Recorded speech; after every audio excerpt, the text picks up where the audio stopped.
bound in the chains of my woes, bound in the chains of myself. Give me freedom, give me freedom. Hey, give me freedom. What about freedom? Give me freedom.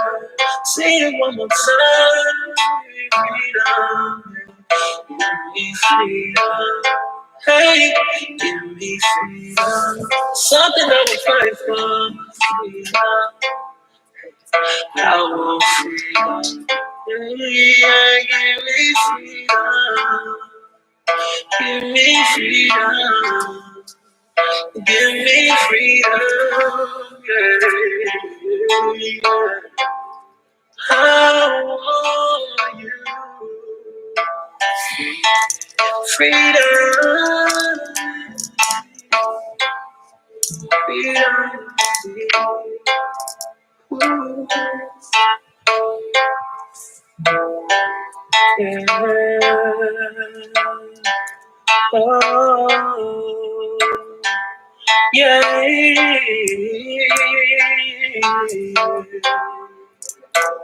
Oh,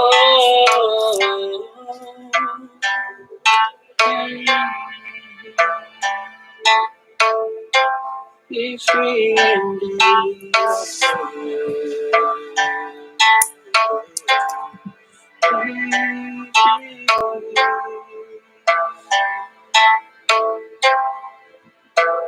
Be free.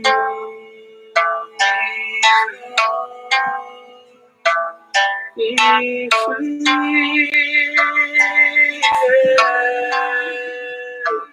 Be free.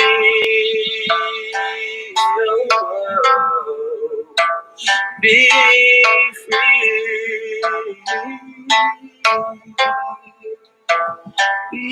free.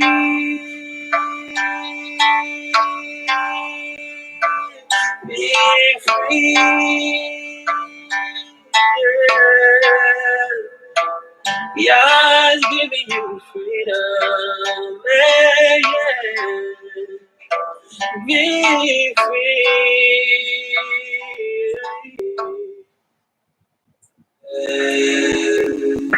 Focus on you all the way to the end. Focus on you all the way to the end. Yeah. Focus on you all the way to the end. Focus on you all the way to the end. Yeah. Focus on you all the way to the end. Focus on you all the way to the end. Yeah. Focus on you all the way to the end. Focus on you all the way to the end. Focus on you all the way to the end. Focus on you all the way to the end. Yeah. Focus on you all the way to the end. Focus on you all the way to the end. Yeah. Focus on you all the way to the end. Focus on you all the way to the end. Shalom, family. Shalom, shalom. Can you hear and see me? Can you hear and see me? Focus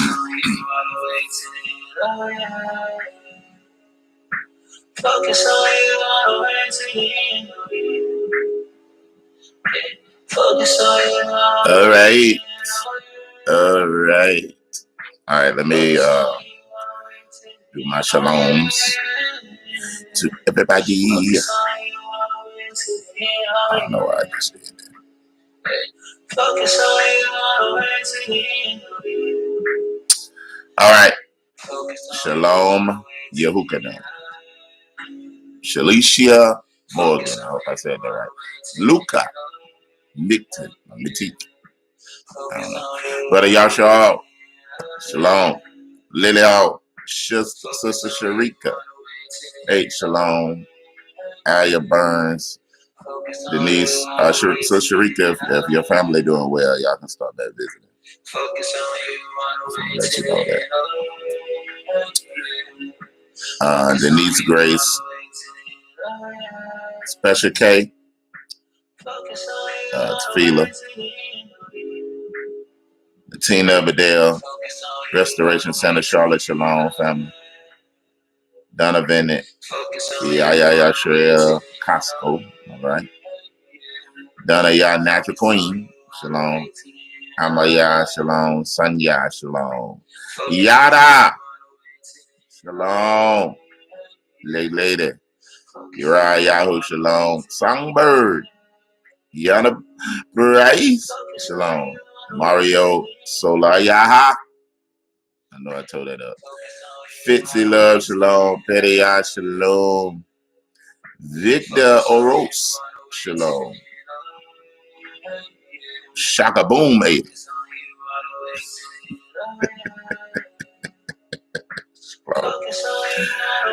Daniela, is that Daniela or Daniela? That's Sylvia. Shalom to you. Naya Harris. Shalom. Latinia Badeo. Shalom. Sarayahu. Shalom, Murray. Maria Shalom. Dina Foots. Footes. Shalom. Mika. Shalom. Lisa Spears. Shalom. LaTony Harris. Shalom. Laureen. Shalom. Ebele Nicholson. Shalom. Tushi. Shalom, sis. Jenny W. Shalom. Brian or whatever. Brian. Shalom. Kahina, Yashrael, Shalom. Michelle Johnson, daughter of Yah. Mother Emma Tammy Printup, Shalom. Kathy Charles, Shalom. Danielle Blackshear, Shalom. Mario, Elder Rowe, Shalom. Simone Giordane, whoa. Shalom. Sister Israela, Shalom. Nava Simka. I don't know why I said the name like that. That Simka make you want to do Simka. Shalom. I'm wild at this boy, man. Who else we got? Karen C8. Shalom, Sister Kimberly. Shalom, Brother Justin. Man, I ain't get to talk to you yesterday after Shabbat. That was good to see y'all. Sister Saul. Good to see you too, Sister Saul. Malu. Shalom out. Yahoo. Mother China Yah. I think that's you. Wisdom of Women of Wisdom. Witness of Yahuwah. Doris Hernandez. Shalom. Roslyn for Yah. Watson. Shalom. Kodashim. Israel Yaya. Shalom. DP. Dawid. What's that name? Shalom. Yada Yahoo. Shalom, sister. Adon Ben Yisrael. Shalom. Marcel Mitchell. Shalom. Wonder Word. Wonder Word. Shalom. Yolanda Cromwell. Shalom. Wasina Spiritsman. Shalom. Ooh, I know I can tell this name here. Focus on you all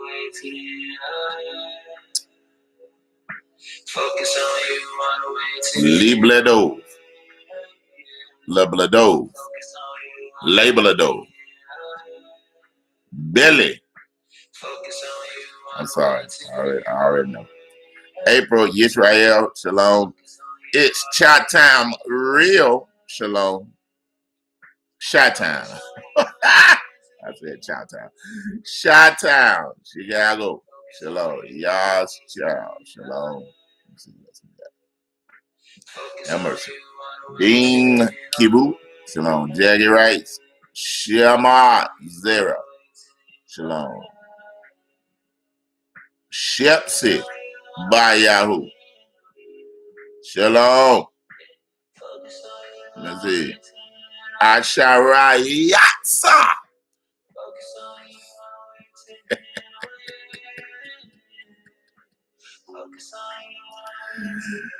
Wow. Angela, what's up? Moray, shalom to you. Deandra Strickland. Let me see who else we got over here. Oh, Wagan Baya. Shalom. In exile. Shalom. Forever grateful. Forever grateful. Forever grateful. Teresina Thompson. Shalom. Yanessa.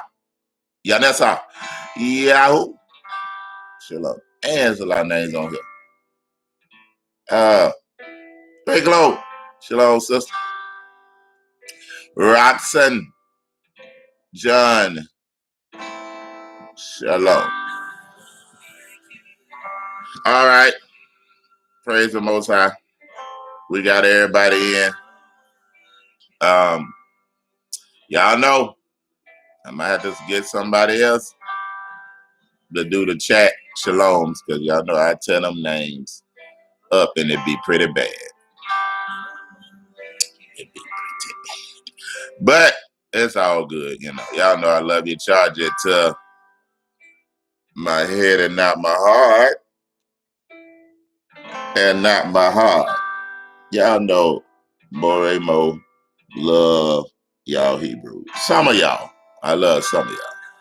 Some of us Hebrews crazy. Some Hebrews aggravated. But I try to love you anyway though. I try to be real hard out here, man. Hard out here. It's hard out here for a leader now. Hard out here, man. That ain't what I'm talking about. Anyway. Shalom, everybody. I don't know why I'm in a playful mood this morning, man. A while. I've said shalom to everybody. Hope everybody doing well on this kind of groggy morning. It's kind of groggy outside, you know. But the king is worthy to. I ain't had no Stella. I ain't had no Stella Rose this morning, man. Y'all wildin'.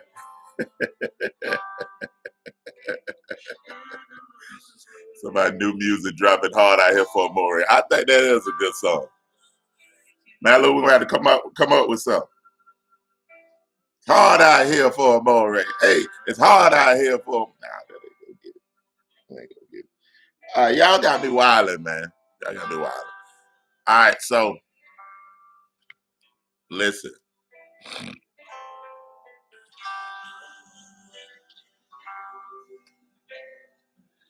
Hallelujah. All right, man. What I'm gonna do this morning, I'm gonna hit a little bit of some of the stuff that I heard yesterday. Yesterday we had a powerful word. I really admonish you when we uploaded, probably Tuesday. It'll be about redeeming the bloodline. I really went into that and what that is, and what that means, and some of the visions that the Most High gave me. It was tough to get through that message yesterday, dealing with our people, bloodline, and things of that nature. But the Most High, He strengthened us to get through it, and it was powerful. More what music you listening to? It's a brother called Zamar Yaron, and he made some meditation and prayer music, and man, it's powerful. It's powerful. That song is called "No One Like You." It is, man. It's powerful. But yeah. So, y'all want the presentation? I got you. Just remind me, Nava. put it in the chat or something. Remind me a little bit later on, and those that want the presentation, I'll send it to you.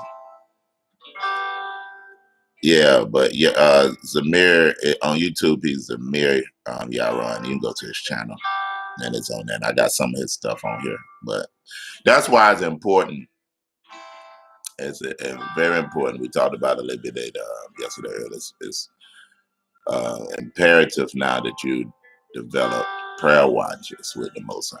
And a prayer watch is a time that you seek, and it's like a moed. It's an appointed time that the Most High impress on you to meet with Him on a daily basis.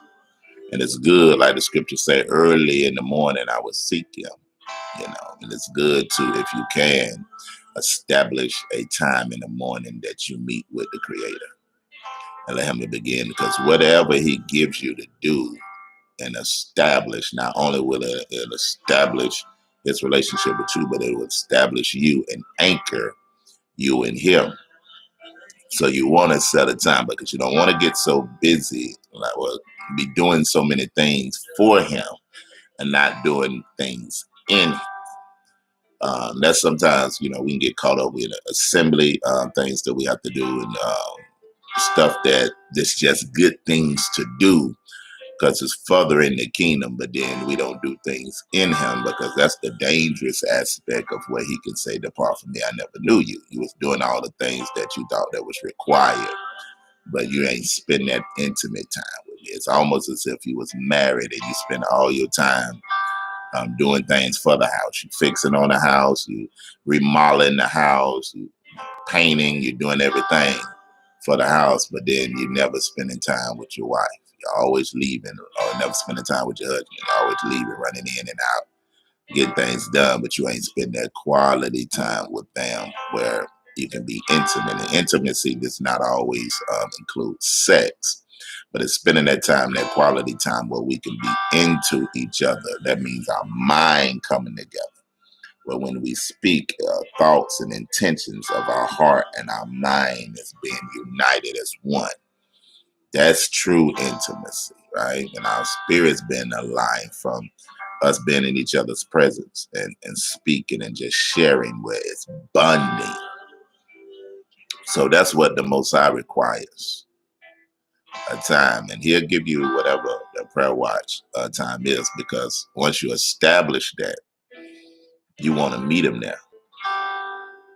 You want to meet it up, and you want to set yourself and set your mind in a place where you can, because when you begin to meet Him there, that's when you begin to get visions and insights. You don't want all your visions and insights and spiritual illumination to only be in assembly. The assembly is a time to release what you've been charged with. It's a time to, like it said, what Yahusha talked about, not being seen in front of men, but going in your closet, and what you do secretly with the Most High, He will reward you openly. So what is that saying? Private preparation will bring forth a public declaration. He'll give you decrees. He'll give you things to establish. He'll give you prophetic words to speak, to release, and it'll come out of you like living water. It ain't like you digging for it and just looking for it. It'll come out of you because you've been spending that time with Him privately. Now it's time for Him to open you up publicly and release the things that He done put in your heart to do. But this is why you have to be intentional with you, because He wants a meeting time with Him, where you set everything aside, you move everything to the side, and you seek Him and get Him the first fruits of your day, right? And you're not making it where it's just it's just something you do, but it's something that you live and something who you are. So it's imperative to charge up for the week. So things of depression, things of oppression won't take your mind into captivity, because what you've been intimate with the wrong things. When you be intimate with the wrong thoughts and you don't cast these thoughts and the imagination that rises up against the Most High, we're supposed to cast them down. That means if you're casting them down and you're seated above it. It has to ascend in order to get into your mind. But if it's seated above it, you're supposed to catch it and cast it down. That means you're not allowing it to rise over you and take dominion over you. You're seated in heavenly places and throne rooms above these things. But if you become intimate with it, what? That means you're spending time with negative thoughts. You becoming one with it because you're allowing it to penetrate your spirit, allowing it to penetrate your soul, where you sit there and you have discussions inwardly and you imagine yourself. Because what you're thinking is wherever I am going to be permanence.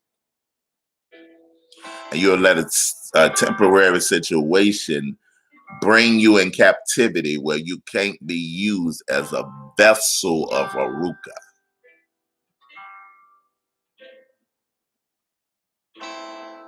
Or where you can't be Ba'ith Rapha, a house of healing. In that house, there's vessels of ministry. Kala Aruka, where you become vessels of restoration. That means a vessel is something that you pour something in and you pour out. And what I was explaining to, the family, that's what we are. We are Yahuwah Ba'ith Rapha. We are the house of healing, or Bet Rapha. We're the house of healing. Where you get in our presence. First, we got to become healed. Then we can become a house of collectively of people that has been healed.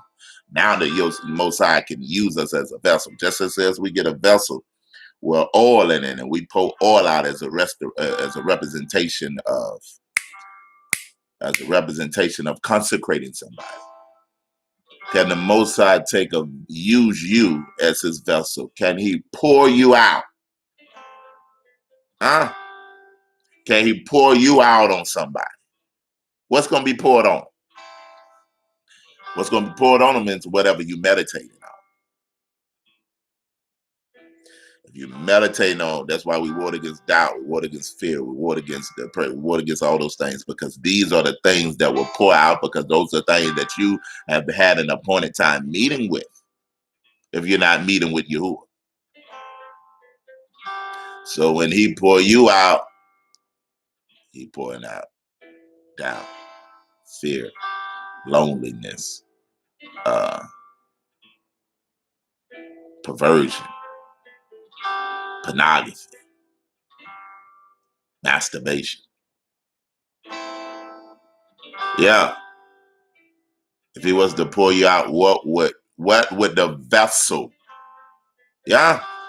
What would it be pouring out? Fear, unrest, hurt, distraction. Well, you can't be Kali Aruka. You can't be a vessel of complete restoration. That's what that Kali is talking about, of vessels. The root of it is Kala. And Kala means to bring to fullness and appointed to complete. So that's what he wants us to be. We're that generation that's going to be the complete of the fullness of the Aruka. That's where we're going.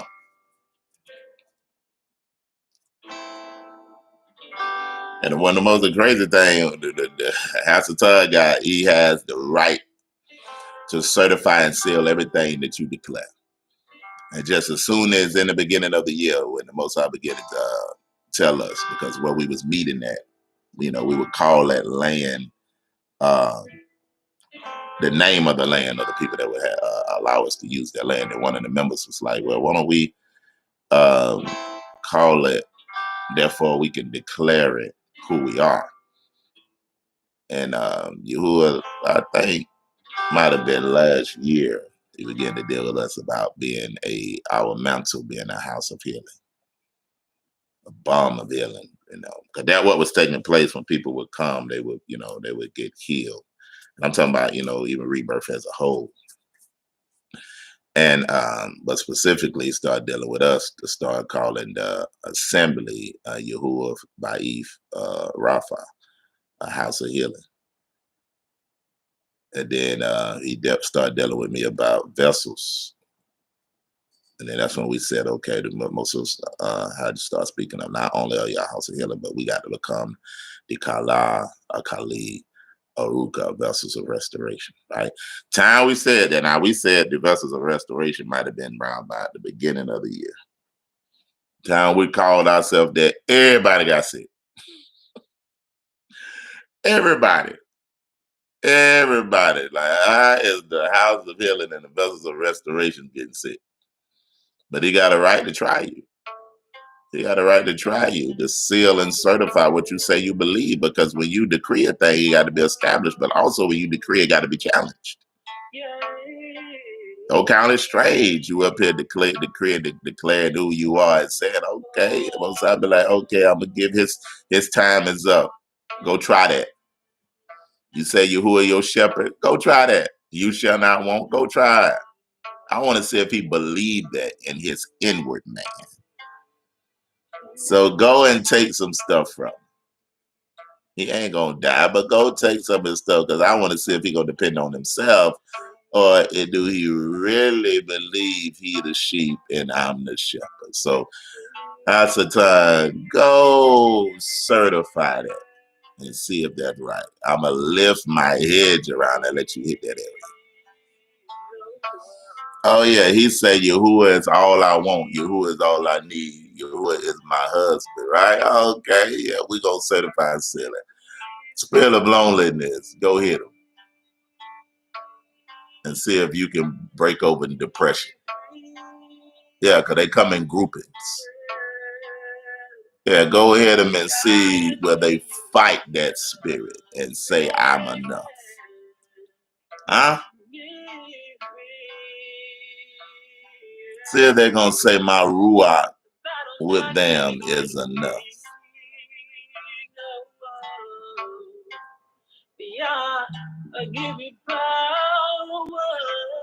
I got to certify and seal that. So you better watch what you say, though. Just don't be saying something, because you get a right to get tried. You hear what I'm saying? You get a right for Hasatan to come certify and try it. Right? But it's imperative for us to understand this. But that's where we are as a ministry. My buckler and the horn of my salvation and my high tower. I think last time I came down there, me and Josh began to talk about that with each other, and we were just so. He always do that with Anderson Augusta. He have us on the same thing. Because I began to talk to Josh, about that last time I went to his house, and it's like, man, that's what most I've been saying with us, Aruka. When he said that, my eyes like that, I said, what? It's like, yeah, man. I said, bruh, that's exactly what he's supposed to us about healing in Aruka and, becoming that house, man. So just like it was 100% in line, so Mosai, he know what he doing. He know what he doing. Even giving songs according to that, But all in all, I'll give you a little sneak peek, a little bit of what we spoke on yesterday. And then I'm going to get on off here. But again, you have to establish prayer watches. In your assembly, establish prayer watches where you're having people that pray. So they can be strengthened on their own, so you won't have to be always dragging people. When you got to drag people all the time to try to drag them to where they need to be, that means they ain't praying. They spending that time with you. When I got serious about my walk, in a sense, when I came to him in 2005, ain't nobody had to drag me. Period. I've been ascending because I've been after the king. Ain't nobody had to go back and be checking on me and all that stuff, because I was self-checked because I wanted to please Yahuwah. I never got comfortable. And I always established prayer because I seen prayer. You see what I'm saying? So it's imperative to establish an appointed time to meet Yahuwah, so he can begin to give you visions, give you insight, give you direction. The spirit realm is so potent right now. I mean, this is one of the most potent times or ages that I didn't seen of ruachly what's happening. So it's time to intensify that appointed time with Yahuwah when you meet him. Do not let Yahuwah show up at the meeting and you're not there, because you're a sluggard and loving sleep. I used to be that. I used to be a sluggard. Well, I wasn't a sluggard. It just the way I was working in my schedule and all those type of things, right? But, and again, in the end, it's no, Yahuwah don't want no excuses. I was telling him yesterday, he don't want no excuses, only results.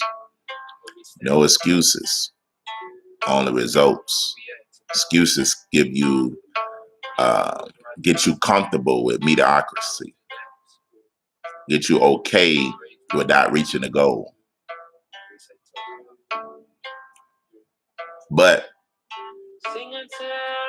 laser focus and spend that time with Yahuwah to establish yourself in him, to put roots in your tree,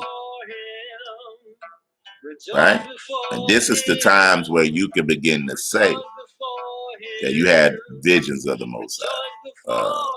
You saw things, you heard things, because while I'm opening up my spirit as a direct link to the Shamayim, that whatever in the Shamayim may shine its light upon me, right? Because Yahuwah is the fullness of light. Just like when I walk into a room, even this light right here, my face and everything is full of light, right? Because the light is permeating throughout my eyes, throughout my body, throughout everything, because I'm encountering it. When I encounter Yahuwah, y'all heard me say this before, when I encounter Yahuwah, I encounter his attributes. He permeates through me. He permeates through 3 tiers of me. My spirit, because I meet him in my spirit. I can't meet Yahuwah on my soulish realm. That's why you can't go based off what you feel, because feeling is the realm of the soul. I can't meet him there. I can't meet him in my body, thinking in the natural realm that my house gonna fold back and it's gonna be a direct light of the Most High where he just, yeah. You know what I'm saying? Now, I meet him in my spirit. And I'm gonna tell you, this is how you access you. He says, without faith, it's impossible to please him. He's a rewarder to those that diligently seek him, right? The only way I can meet Yahuwah is in my spirit. That's why it says the spirit of man is what? The candle of Yahuwah. Why he comes and meet us in our spirit. But the only way you can directly have access in the spirit is through faith. This faith is how you take something from the spirit realm and have it manifest in your realm. That I know it's not a time that I don't meet with Yahuwah, that he don't deposit something in me and still himself. It ain't by how I feel it.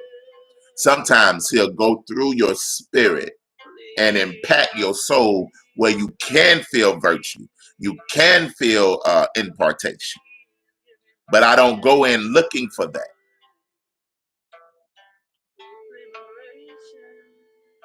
I make my relationship with Yahuwah emotional rather than faith. Y'all getting what I'm saying? So Yahuwah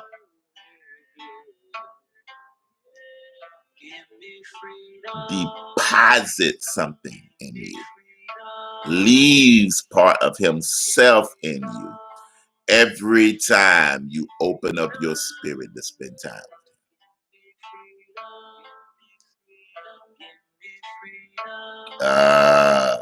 Every time he putting himself in, driving himself inside of you. You think some people are strong because they just strong? We all have mind battles.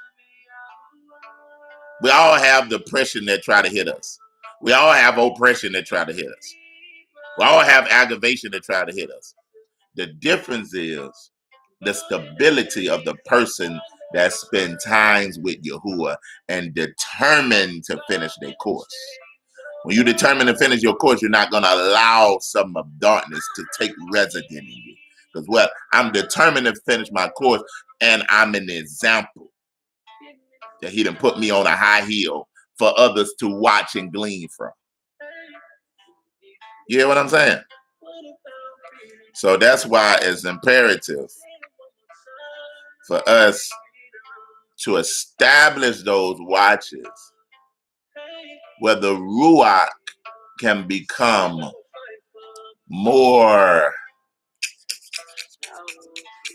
I forget what I'm trying to say.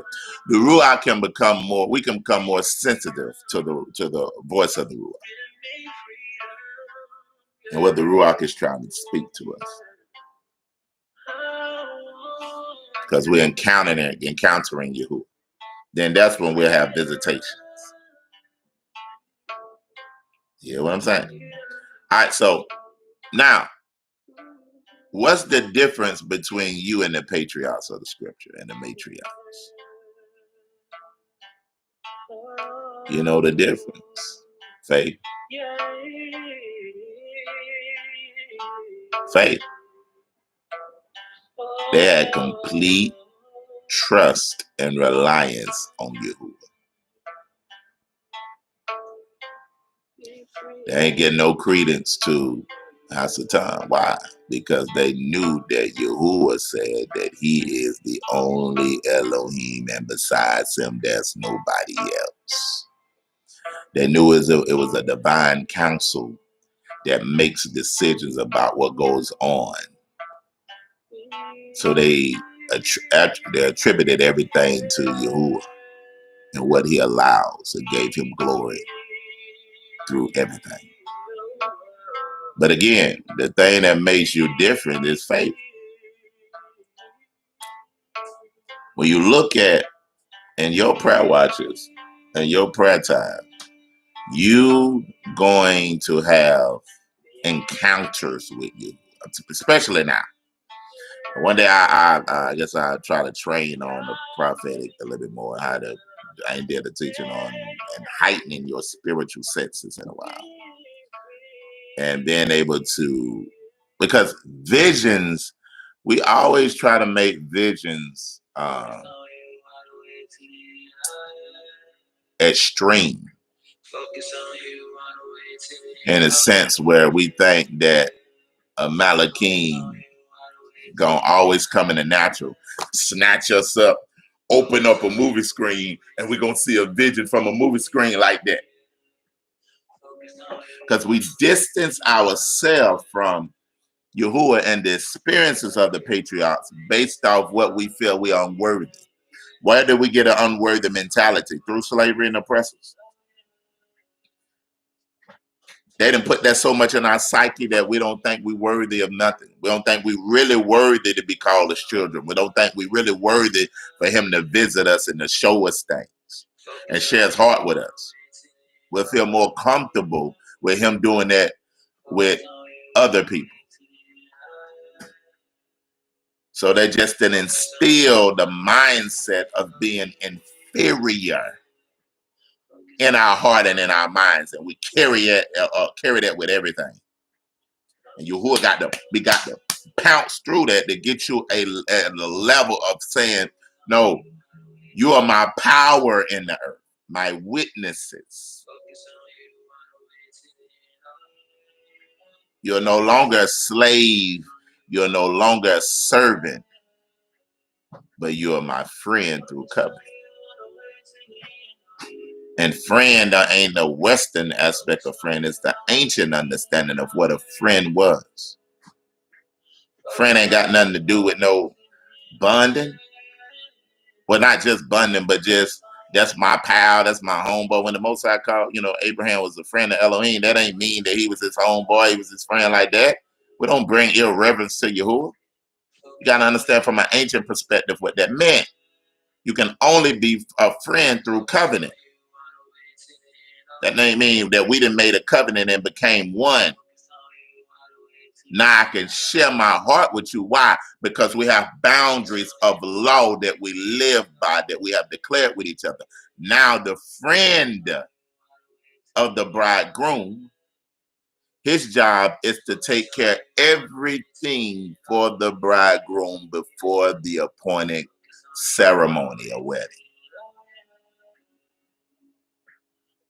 So he gets the place where it's going to be together. He makes sure the ketubah is getting done by the bridegroom. He makes sure that when the people are coming, all the guests, he's make sure that all the food is taken care of.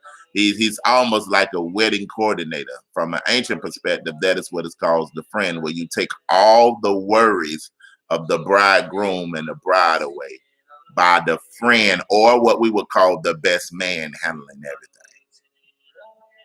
until the day of the bridegroom's return or the consummation of the wedding. And that's what we are supposed to do today. Make earth ready for him that we in covenant with. Do all the intricate things, making sure that the people are cleansed, the people are healed. For who? The bridegroom. Because we have been left in charge through covenant.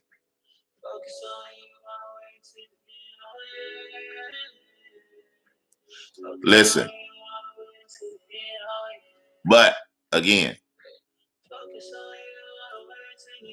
the Most High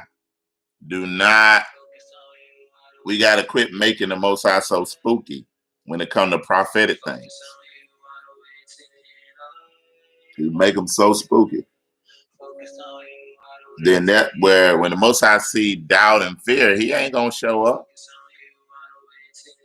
He only show up to confident people. He will.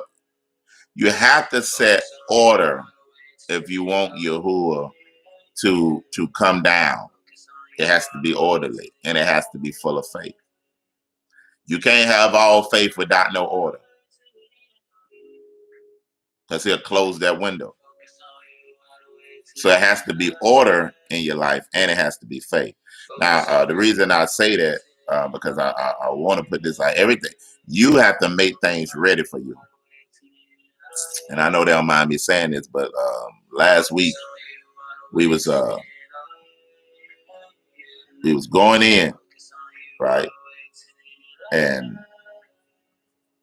you'll begin to sense when the heavens is about to open, all right? So we had the rod declaring in the heavens, opening the heavens. And the Most High, you got to have a certain energy before a heaven can open. They ain't going to open at no half-hearted going after Yahuwah. The energy has to be at a certain height with everybody. Energy equates faith. Faith opened up the realm of the spirit, right? It opens up the heavens through what you believe and the belief that you done put into people. So we was going. It's crazy. And the energy was high, the faith was high, everybody was going in, the drums was going, everything was going in, and we was making it ready. And I could sense, as leaders, you have to have your senses heightened where you know what's happening. You know where the Most High can begin to speak in your spirit. Do this, do that. Okay, it's open. It's open. I'm being pleased with this. I'm listening to this aroma. It's open. And I was sensing it was opening up. Everything has to be in order. It's opening up. We was on one accord. Then somebody or a couple of people on the drums got off beat. I don't know what happened. One was going faster than the other.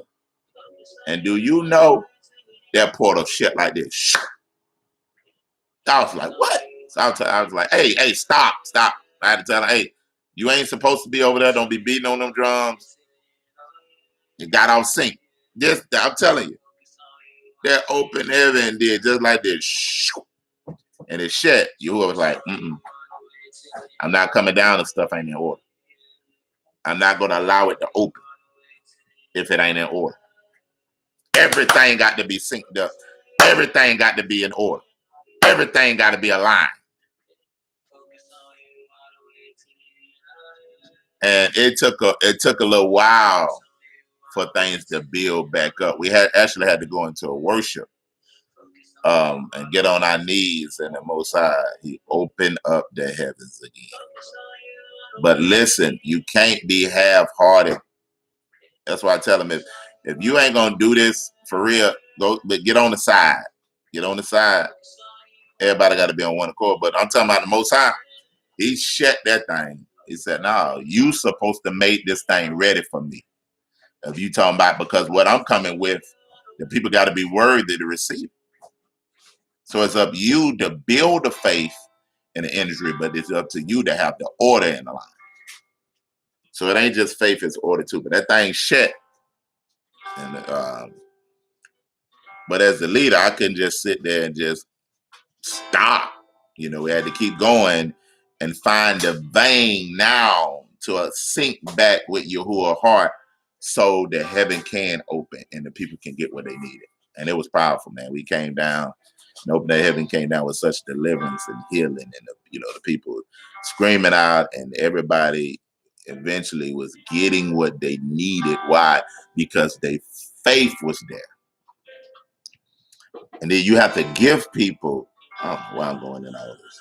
You got to give people, I say this, on your prayer watches, listen, leaders, I always believe I'm talking to leaders. Eventually you'll be one if you stay faithful. Charge your spirit before these services. Don't just go in the service and pick up a mic. Don't just go in the service doing this stuff, because we have a mantle on us, and that mantle gonna flow. Because the mantle ain't based off you, but the mantle is based off the needs of the people. So you can get comfortable just going in the service and flowing, because that gift is going to work. But it's more potent when you charge your ruach for it. This is why before services, before Shabbat, and your prayer time, you need to allow the Most High to charge you up. And I got that from the Most High. Gave me it was doing a meditation, and He showed me, even in a vision, He showed me it's like you know how the space is, it's dark, and I seen people ascending like stars in the heavens like this. They would come from the earth, and their hands would be like this, and they would ascend to the heavens, right?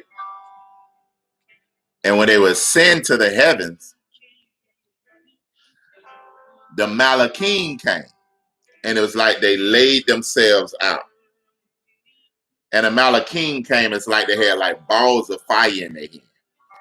And they would go in us, and they would take us, almost like they was doing surgery. They would take us, and they would put those balls of fires in different areas. Take it, put it in us. Take it, crown it on us. And they were just like putting what we needed in us, right? And then after that, they set us on a throne to rule based off of what they put inside us. So the Most High was saying, I think last year was a service, because I would pray before service, but it was a service, it was like the Most High told, He said, charge your spirit. I said, what? He said, get up. Get up. So I got up. He said, He said, you position your body a certain way. So I was on my knees. I was actually on my bed. And He told me to put my chest the same way that I seen in the vision. So I was out like this, and my hands were stretched out like this. My neck was back, and I was just breathing. And when I begin to do that, dang on me now. When I begin to do that, again, it's about your faith, what you believe about what you're doing. Don't matter what nobody else think. It's about believe based off what Yahuwah showed me about what I'm doing. And when I begin to do that, I begin to feel virtue come to my body and pull at my chest like that. And stuff was being parted in me. It's almost like he was lifting me up, and I began to charge my spirit up. First, you have to wait. The waiting time is to conquer your thoughts so they can't get in the way of your faith. So I would always challenge you and say, I want to make sure you're going to conquer these thoughts. Because I don't care what believe what nobody say. I don't care if somebody walk in the room and think I'm crazy. I don't care if I'm at prayer and I'm doing this, somebody looking at me crazy. It's about what he showed me, about what I believe. So he began to have those access points, and he began to charge me up, and I felt Malachim coming in, placing things in me. I believe that as I was taking a deep breath, I was smelling or bringing in the aroma from the Shamayim, because I began to see what he was wanted done, right? So I began, charge myself, right? It's other access points that you can say, and I do something on that one day. It's certain ways that you can put your hands and receive from you. All right, so I began to do that, and most I began to deposit things. Now your faith has to be built in this. The Most High got to give you direction. He got to show you these things, deposit things all the way into it. But sometimes he would tell me, connection. Y'all still hear me? Did I lose connection? I think I lost connection. I'm there. Somebody say something now. Let me know if I'm still here.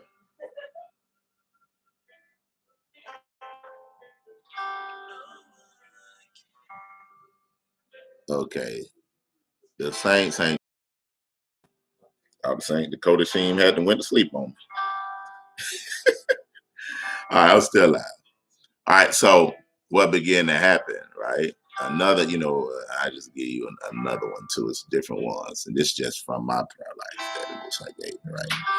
So I would get impartation, and sometimes even another thing he showed me as far as where you have your hands,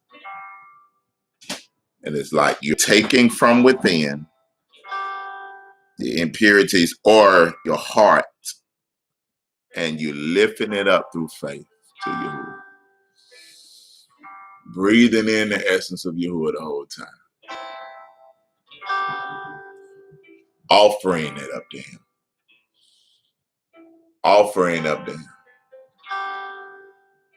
Giving it to him. And then allowing him to take from the heavens. And you bring that back down, all in the same motion. Bring that back down. And you take from the heavens. And you begin to place in your spirit. Impart.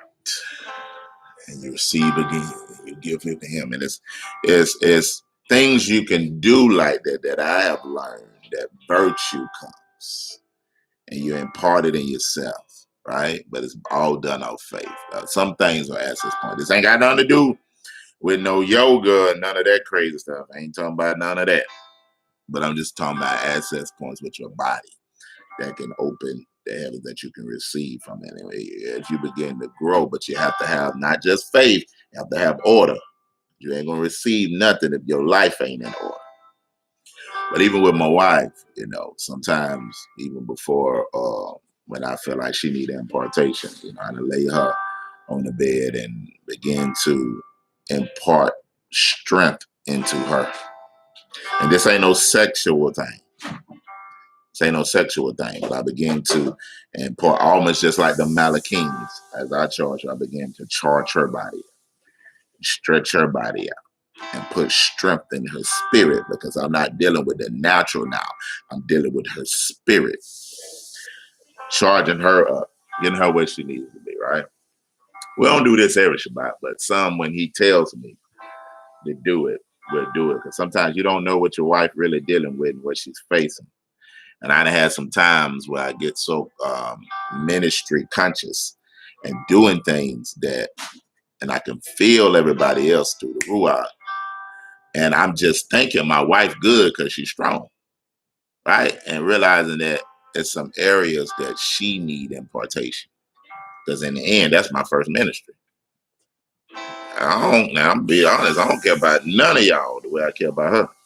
So in the end, she is my first ministry, the first person that I got to be a prophet for, a priest for, a judge for, all the above. It's my right hand, so I got to make sure that she's straight. But I done got caught into that thing of healing everybody else and doing everything else. And I'm thinking she hurt, right? Or she dealing with some stuff. So it's important, you know, to make sure of that. But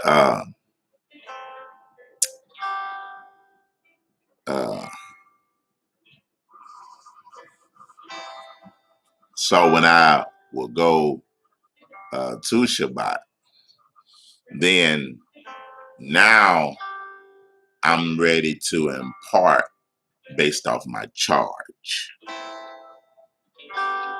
I'm ready to impart based off my charge now. And then we had times where Yahuwah would be like, I want to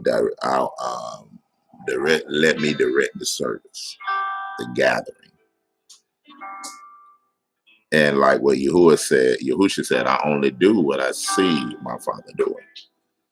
So then I only begin to do what I see him doing in the heavens, because our job is to align the heavens that we have been put in charge with through the partner, to align the earth in which we have been put in charge of stewardship, to align it with what we see in the heavens, so that it can be a complete, it can be in complete sync with what he's doing up there. You know what I'm saying? So you have to know where he's desiring things to go, so things won't be systematic, right? Because sometimes they have you on, this is all I want. This is all I want. You know what I'm saying? It's almost as if I love to get this analogy, man. It's like if you like say you're in a house with your wife, right, and y'all sleep, and we got an alarm system here, and I got some other alarms. I got some other alarms too. So don't just walk off up in here. Announce yourself. Let me know you're on the way, because I got some more alarms than the regular alarm. I'm gonna say it safe. But all right. So say, now this is even definitely dealing with your personal prayer time. Say you and your wife sleep, right? And this dealing with what the intensity of the moment. All right, y'all sleep, right? And she hears something, like somebody breaking in the house. And all you've been thinking about is just trying to comfort and talk sweet and intimate with your wife, right? So somebody jiggling with the dope, and you in the bed, and your wife wake up and say, baby, I think somebody out there. You be like, baby, I just love you. You so sweet. And she like, somebody's at the door. Oh, I just give you all praise. I just honor you as my wife. Just the way you do things, you just immaculate the way you keep this house. She's like, baby, somebody in the house. Oh, baby, you just wonderful. So beautiful. And you have no awareness that you need to be in war mode. Why? To protect the house. But you done got in a systematic way of just saying, this is how I'm always approach you. So I done got systematic with my prayer life. You have to sync yourself. Oh, that made sense. Somebody came in there and robbed everything. You still talking about how beautiful your wife is. All right, so you have to sync your personal prayer time and see what Yahuwah is saying. You know what I'm saying? So it could be a real relationship with him and not just okay, you might as well do I lay my head down to sleep. Or you might as well just say your grace in the morning and then get up and go about your business. Your God, your Elohim might as well be wood and stone. Because in the end, you ain't seeking him. So it's imperative to seek what his desires is, what his moving. Sometimes you just have to wait. You have to wait on it. Right? So all those things are important. And then when I say after you charge your spirit, then you're able to go to your Shabbat or whatever time your services are and be able to give off what's in you. Begin to charge, because when you take something from the heavenlies, our earthly bodies can't handle it. And I believe these hands right here, I believe there's healing in them, deliverance in them, and impartation. And it's about what I believe. So I believe if I'm charged up and I lay them on you, the charge that I have received from the heavens is going to hit your mortal bodies. 3 things going to happen. Impartation, the process of the root of healing and deliverance. Or if you're not in a place, you're going to be sealed. You're going to be sealed. And it ain't about what I'm thinking in my mind. Sometimes these hands, if you ain't being real and I lay them on you, that's a sealing. And I might not always see it, because in my mind I'm thinking, okay, well, Most High, you're gonna deliver me. Most High be like, This was their last opportunity. I just wanted those hands to seal them to it. And I'm praying for you for this, and that. And Most High like, no, I don't care what he thinking. Cause I done seen it. And he go down to the root. Yeah. Right? But a lot of times though, with the healing and deliverance, it opens people, and that's why it's in, well, I ain't getting that up, but it opens people's spirit up. It's a veil in which demons hide, right? And sometimes, well, I believe when I lay hands on you, it opens that up in order for demons to be uprooted. Because I don't believe there's a demon that can stand before me, because I spend that time with them. And I train my prayer team like that too. That when I open them up and get the calling, y'all got to jump on them, and they do that. Them jokers get in there, tackle, boom, and then they be snatching them out. The brothers I have to do with it too, I open them up, and then sometimes I deal with them and pull them on out of people. But then my mindset is everybody is other people that's waiting. So that's why you got to have people that's trained. They'll come and I start them off, pulling them out, and then they'll come, get the rest of them, so we can move on to the next person. But then, the way that the Most High, but it'd be funny because you see it in Doggo. And it's at Augusta, boy. Them sisters, them little lionesses coming with them faces. Before you know it, what else will get it started? And they'll be over there. Boom! Boom! And then like snatching them, boy. I be tripping, y'all. I be tripping. But they up there, they don't play. They don't play. So they be going in, man. You know, they be going in. But it's important. Or if impartation now. Impartation to another level because I'm in charge of. And this is why I go here, and I hope y'all can. That's hard for me to do it to myself. But I go here when I'm consecrating somebody and anointing them. But impartation, I go here. And I believe when I lay hands on you, I'm doing it from what the charge that I've been given from the heavens, right? And when something from the eternal hit the natural, your body can't sustain it. It can't handle it. So sometimes people fall. And I don't care nothing about people falling. That ain't like I'm trying to like fall on the ground like I'm the ultimate warrior, Hulk Hogan picking for the yeah. No, that man, listen. Because either way, if you stand there, whatever it is, it's still the imparted something in you. So I come from the heavens of what I've been charged to put in you to go to the root to pull you up, right? And then that's when the Most High, if people do fall in charge, the Most High begin to speak to them and send electricity throughout their body, where they wake up and they don't be the same. And then the next thing you know, these people on a whole nother level. You know what I'm saying? So it just depends of what the Most High want to do. All we got to do is just do what He say do. But I tell people, I told Augusta, I like, listen, if you on the floor, don't be just down there.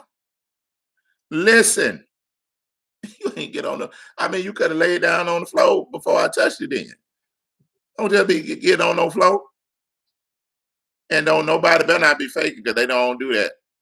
But the body can't resist what comes to the spirit, right? And it's about what I believe about what these hands was in them through the Ruach. Because I don't touch you from my hands in the natural. When I touch you, I'm touching you through spirit. And it's like Yahuwah hand, because I am an extension of the alignment of heaven and earth. So what's the energy that's coming from the heaven? I'm the conduit of Yahuwah going throughout me and touching what's weak in you. Perfect alignment. And that's the same thing with the rod. I tell the brothers, we consecrate all the brothers' rod today, but your rod is an extension of you. It means that they're head of the tribes, right? An extension of you. The rod that Moshe had was called the rod of Yahuwah, right? And that's why I got the rod of Yahuwah on my rod. But that rod, I take every time I go, I try to. Every time I go in prayer, I have that rod with, because I consecrate that thing. That thing ain't just supposed to be pretty. Even though Philip did a good job on it, praise the Most High, Yaakov. But I take that thing, and when I first got it, I anointed it, and then I laid on it to align it with my spirit. That way it can do the wondrous acts, even as Moshe, from my spirit through my alignment with the Most High. And I dedicated and consecrated it and put myself in it. Right? Because that line, that rod, is a representation of the extension from my body, which is earth, through the rod that pierces the heavens of the Shamayim. So the rod is the perfect alignment, and that's why my hands is on it, of earth being synchronized from an access point with the heavens. It shows perfect unity, especially when it's raised. This is why it can open the heavens when you understand and perceive what you're doing.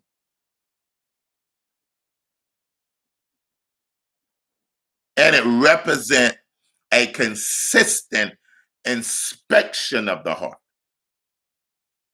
It represents being under surveillance of Yahuwah. That's why I pray with it. I have it over my shoulders like this, praying with it. Putting in my mind that I'm under inspection to make sure that I'm the sheep that comes through the fold, but when the shepherd inspects me, that he can say that I'm his. I have it over my couch right here when I'm laying down, praying over it and praying in my mind that's saying that you're under constant inspection because he's trying to get the rebellion out of you so he can bring you into the bond of the covenant. That's why I think it's Ezekiel, let me see, where is it? Ezekiel 20. Ezekiel 20, I think that's right around verse 33. Well, let me see. I know I'm going way different than what I said, but this is good. This is good. Is this helping you? Well, I'm at Ezekiel 20, 20, 20, 20, 20, 20, 20. Where we at? Where we at? Where we at? 37. Ezekiel 20:37. What it says. And I will cause you to pass under the rod and bring you into the bond of the covenant. And I will purge out from among you the rebels. Then those that transgress against me, I will bring you down from the countries where they sojourn. So we are in the season of passing under the rod. So this is why I always have my rod. And this is why this is why everything we do now involves that rod. This is why in times in the service, I pointed to the heavens in that rod, and it opened the heavens, and deliverance and freedom and all these things come in. Why? Because it's about what I believe. I don't think I just got a stick. I don't think it's just pretty. It ain't about that. It's about what has been consecrated, because the Most High would always give you something in the natural that can be an extension of himself. All right?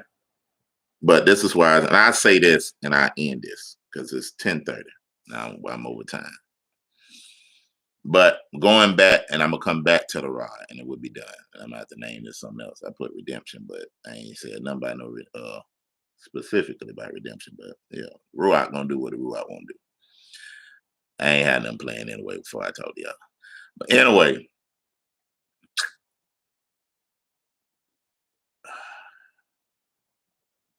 with this, the Proud Watch.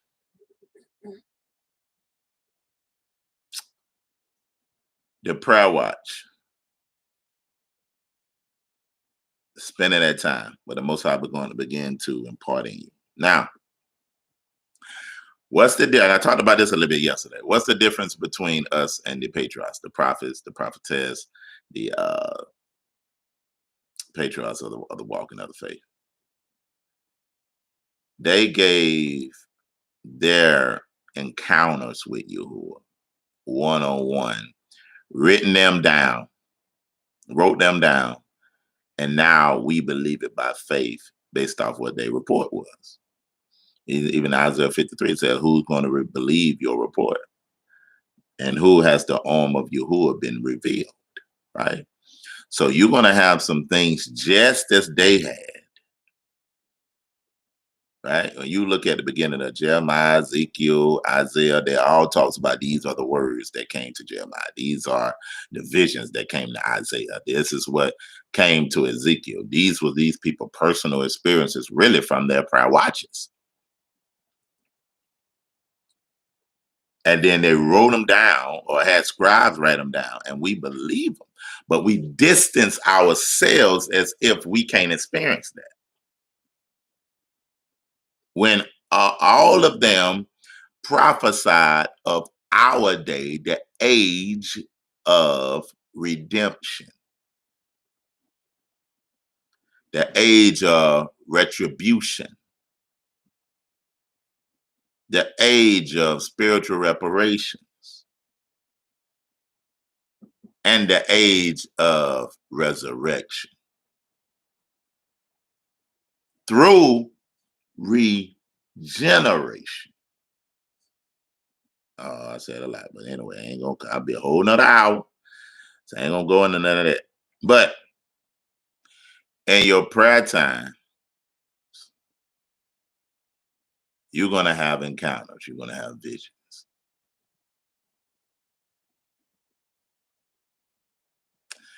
And I give you one of mine.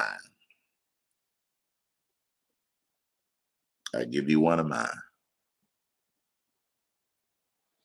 I tell you what, let me say this. Yada. For those that don't know, Yada is brother Yahusha's wife, formerly known as Jimmy Cullins. Moray Yahusha's Chief Moray Yahusha's wife. Yada. All right, so we was at I think it was Sukkot. I want to say it was. I can't remember. Anyway, I want to say it's Sukkot. And she came and she sat down with me and she just smiled. And she was like, Mo, she said, Most I just wanted me to give you this word. She said that he's going to give you, she said it's going to, how she said it? She said, the Most High going to give you direction.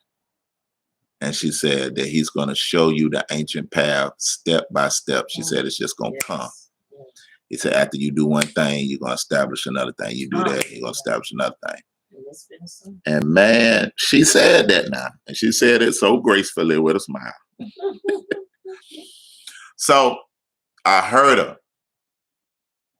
And I took it to heart. And what that thing, just like Yada said, right? So establish, the prayer time that the Most High gave me, right? That's why that gift got to keep working, Yada. That gift got to keep working. Is in there now. But segue. So and this gonna sound strange, but who gonna believe the report? I was in prayer, and when my name, Mosai changed my name to Moshe from Tekoa.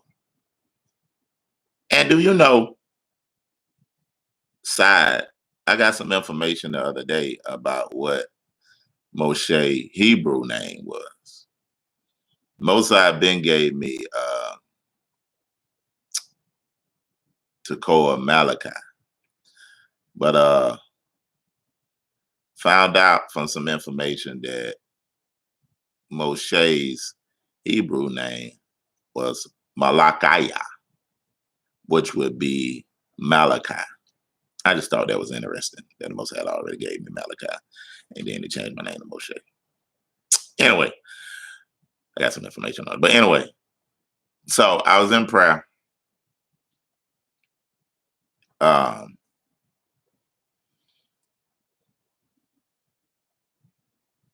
And the Most High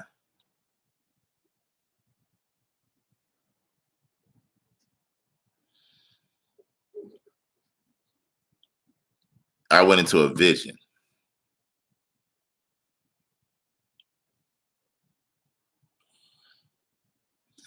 And this dark-skinned man was sitting on like this throne, big old dude. Well, he wasn't like big and muscular, but he looked it big on that throne. He's sitting on this throne.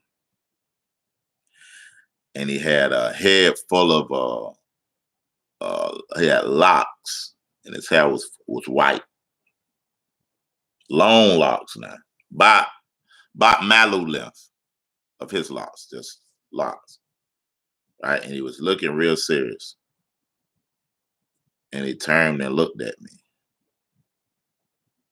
and he said, "You called for me," and I didn't know what to say. I was like, "Okay." He said, "Do you know who I am?" I was like, "No." He was saying in the vision, he said, "I'm the mantle." And it came in the form of a Malachim. He said, I'm your mantle Moshe. And it said, you called for me when you took on that name. And it said, I'm going to show you step by step how to bring forth this path. I'm going to give you step by step what to do.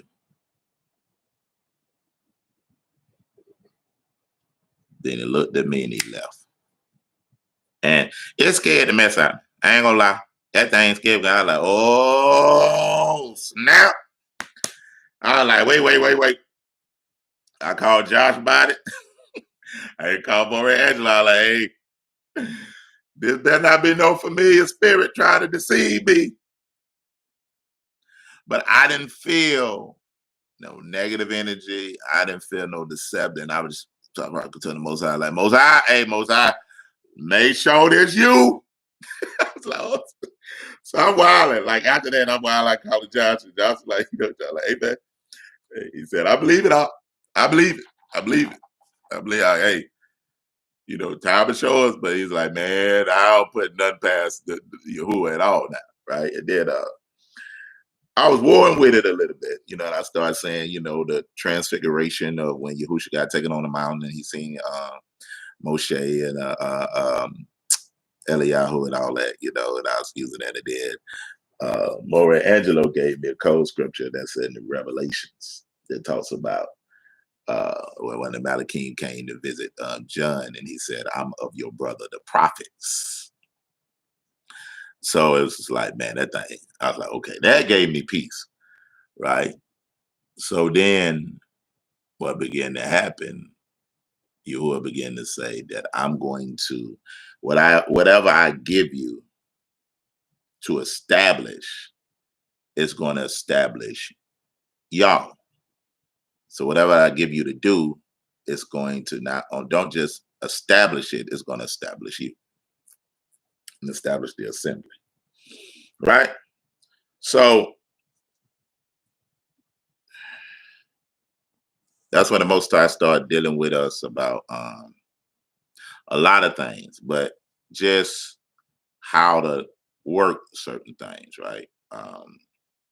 We talked about before about establishing, an altar, but then he showed me how to pray when I with this Malachim in the form of my mantle Moshe would visit me. So he would show me how to pray on the four corners, anointing the four corners of the altar, and pray for each tribe that's in the east. We would anoint the east side of the altar, and pray for the children that's scattered to the east.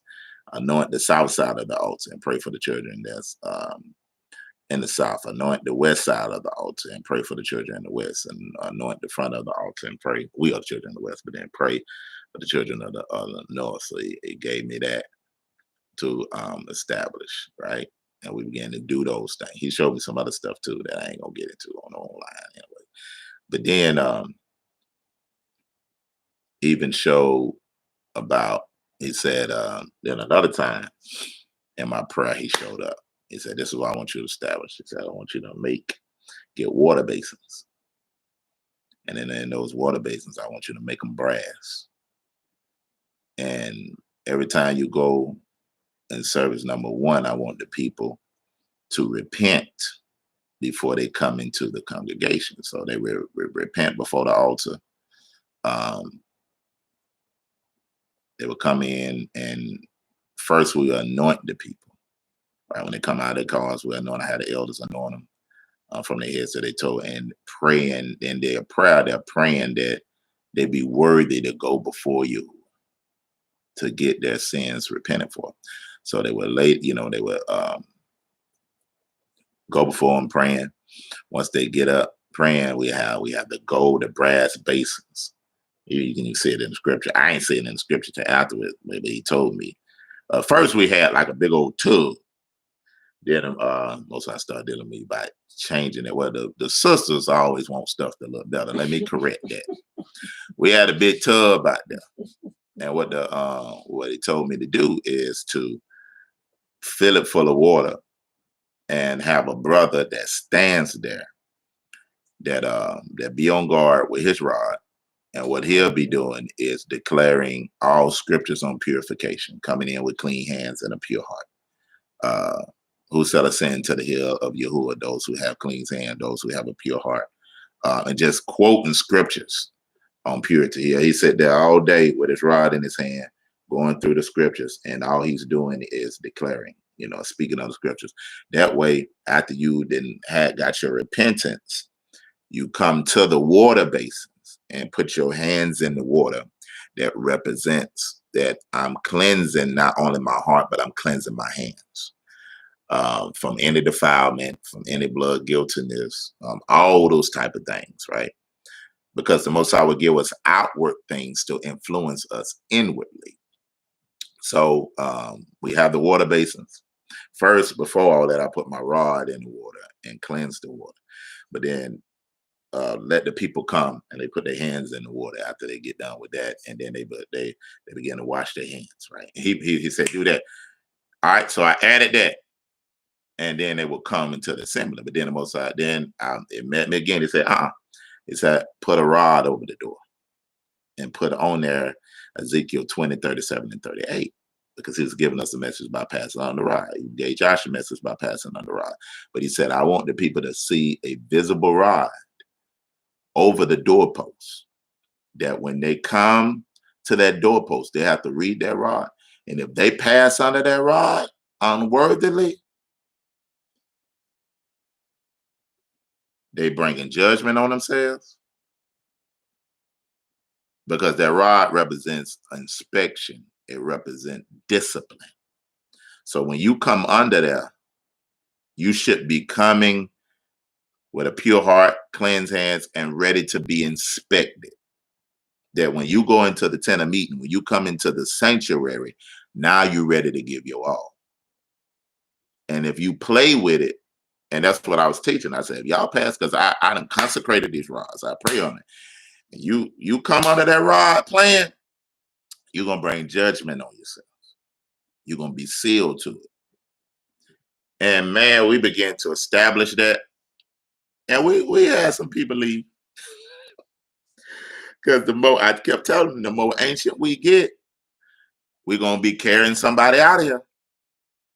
Because y'all going to play, and somebody going to count these things that are holy as common and going to get killed. And the Most High ain't going to be playing with, or going to be sick. Then we start having people try to come in the back door. They try to get there early and come in the back door. Somebody got to put something up. No, lock that back door. Ain't nobody coming in that way. Everybody coming through the front. Well, they got to do that process. And man, you talking about it really internalize how serious this is when the people see that altar and they bow before that altar, when they cleansing their hands and when they have to pass under the rod, right? It brought such a soberness to what we're trying to do. And then I was in prayer another time, and he showed up. He said, this next thing I want you to do. He said, I want you to create a figure 8. And this is, if you know about ancient covenants, and when they would kill the animal, split the animal apart, right? And they would do a figure 8 in between the animals and come back to the middle of the animal. And they begin to declare the terms and conditions of the covenant. And this is where they would declare the blessing and the curses, because by them standing in between the animals is symbolizing that the blood of the animal is making them join together and be one, just as this animal was one, right? And as they stand in between it, they would say, if we was to break this covenant, let us be split and die just as this animal did, because this innocent blood would be upon our hands if we break this covenant, right? So they would do a figure 8 walk, right? And that was called a walk unto death, because that figure 8 means it's no longer I'm that's living, but now we're living for each other. Your family is my family. Your lineage is my lineage. Your hunger is my hunger. We are all one now, right? So that figure 8, as they would pass each other with it and coming back to oneness, mean that individuality is gone. So he told me that he want me to start walking. And then when I looked at the way that the altar's position and the other pile in which we were going to build an altar earth, I looked at it and it's already in a figure 8. So the Most High to begin to tell me, he said, what I want you to do, right? Put the rod over your shoulders and pass through these altars, pass through this 7 times, 7 representing completion and 8 representing new beginning. So when he was like, when you do this, have on your mind that this is the walk unto death for the nation of Israel, which is really the walk unto life, saying that the Most High is going to complete the work. He's going to complete the restoration. No more will the nation be 2, but according to Ezekiel 37, the nation will become one nation through blood covenant. And we are the first fruits, or the leaders of this. So we would do this walk, 7 times, and in the end, on the 8th time, would be a rejoicing. All right. So we established that. Then the next thing, he was like, y'all the tribe of the rod. He said, I want everything done on the rod. Hang something from the roof in the assembly that you can put a rod up. That everything everybody does, they have to understand they're doing it under inspection, because that rod is representing my surveillance. So it has to be a certain time in the service that you have to be the one that perceive when to place that rod up there, because it's representing me coming down to inspect the sheep. It's representing me sitting down. So as we would do that, I say anybody that's doing any declarations, if the men that's reading the book of the Psalms, if the women doing the declaring, whatever it is, they're going to do it under the rod of inspection as my eyes. It's upon the congregation, and my malachim is ascending and descending in the midst of it. So it's just like step by step, it's certain things that, just like Yada said, that my mantle in the form of a malachim that come visit me, getting directives, letting Josh know about, Yahusha Moray, Elder Chief Yahusha, letting him know these things about what's happening, and it's like he's giving us both directives on what to do and what to establish. And it's really a whole new form that's going to come to rebirth very soon. Me and Moray Yahusha is working on this thing. It's going to be a whole transition. But that ain't going to be for the public to know that, when this thing's be established. But anyway, but just to the point of what Yada prophesied, just to encourage the body and encourage that gift specifically. That's exactly what's been happening. But it all came from establishing a watch for you, where I wake up intentively to meet him for directives, or to meet him for visions, or to meet him just to fellowship with oneness with him. And then he'll begin to impart things into you. And I'm talking about, it's no greater time of the potency of the spirit realm now for us to tap into it. I'm telling you to tap into it. And some of y'all going to have these certain type of things that I had, But that's what I have for y'all today. Oh goodness, it's almost 11 o'clock. All right. Love y'all. Appreciate everybody. Listen, I hope I said something to encourage you in your walk, encourage you in your faith. I ain't getting into none of the stuff I talked about yesterday that I said I was from the beginning, but this is where you will want to go. We'll try to upload that teaching on Tuesday. That's one of the most important teachings that I done taught. I can say that. One of the most important teachings that I can talk. So when you get a chance, that I didn't talk. So when you get a chance, check that out Tuesday night. And I have that go live. So you can check it. But love y'all. Appreciate everybody for jumping on. I hope we said something to encourage you, to keep you in the walk, keep you in the faith. Again, with Yahuwah, he want faith and he want order. That's what he's looking for, faith and order. Let's align those things up. Trust and never doubt him. We love y'all, and we see you on the next one. Shalom.